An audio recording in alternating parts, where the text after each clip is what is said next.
A blessed day, brothers and sisters. Medyo natagalan tayo makapag-Bible reading time ulit. Ano po, but this time itutuloy po natin. And minsan tayo po ay nahihirapang manalangin at hindi natin alam kung ano ang dapat nating ipanalangin. Buti na lang, mayroon tayong banal na espiritu na tumutulong sa atin sa pamamagitan ng kanyang lingwahe na hindi natin naiintindihan. Ano po? Na hindi natin alam kung paano. Pero tinutulungan tayo ng banal na espiritu o ng Holy Spirit in English. Ano po? Para ipanalangin yung mga bagay na dapat natin ipanalangin na hindi natin alam. At ito po ang ating topic ngayon na ang Holy Spirit sa ating mga kahinaan ay tinutulungan tayo upang makapanalangin, upang maging maayos at maging mas maayos pang mga anak ng Diyos. Ano po? Natutulungan tayo sa ating mga kahinaan, sa ating mga kahinaang sa laman, ano mo, yung laman, I mean the flesh, yung mga galit natin na hindi natin makontrol, yung mga wishes natin na wala sa align, yung mga pananalita natin na wala sa tamang tono, ay itatama sa pamamagitan ng banal na espiritu na nagpapaalala sa atin at gumagabay sa atin sa araw-araw. Yun ang kagandahan pag tayo ay may banal na espiritu sa ating puso. Tara, so pag-aaralan natin ito, ano po? Ito ay Bible reading. Hindi ko po kayo inaway kasi baka mayroong mga magbabash sa akin dahil sino ba ako para magturo. In a way, nagsishare po ako ng Bible verses sa pamamagitan ng Bible reading for you to know and to show you what are the words of God. Ano po, what is in the Bible.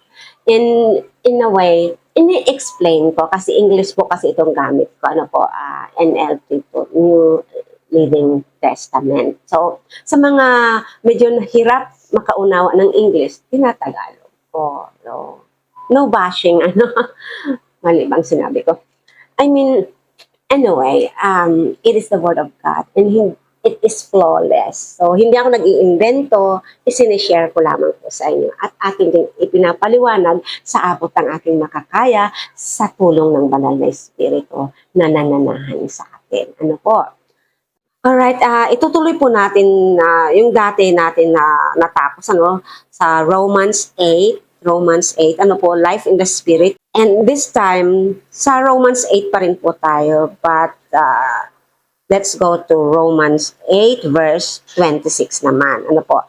Ang topic po natin ngayon, the Holy Spirit helps us in our weakness.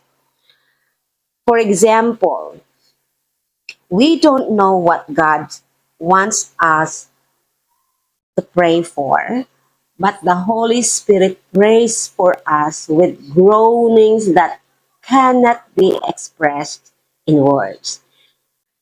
And the Father who knows all hearts knows what the Spirit is saying, for the Spirit pleads for us believers in harmony with God's own will. Di po ba ang liwanag na tulad ng sinasabi dito sa Bible na sa ating kahinaan, hindi man natin alam minsan ang ating mga ipapanalangin, pero may banal na espiritong namamagitan sa atin. Nag-i-intercede, nag-i-plead kay Father God, in Jesus' name, para maiparating sa Kanya yung mga dapat natin ipanalangin. Napakabuti ng Panginoon, kaya mapapalad tayong mga tumanggap kay Jesus ng totoo po Kasi pag tumanggap tayo sa Panginoon, dapat nakikita na yung fruit of the Holy Spirit in us. Ano ba yung mga fruits? Basahin niyo po yun sa Bible.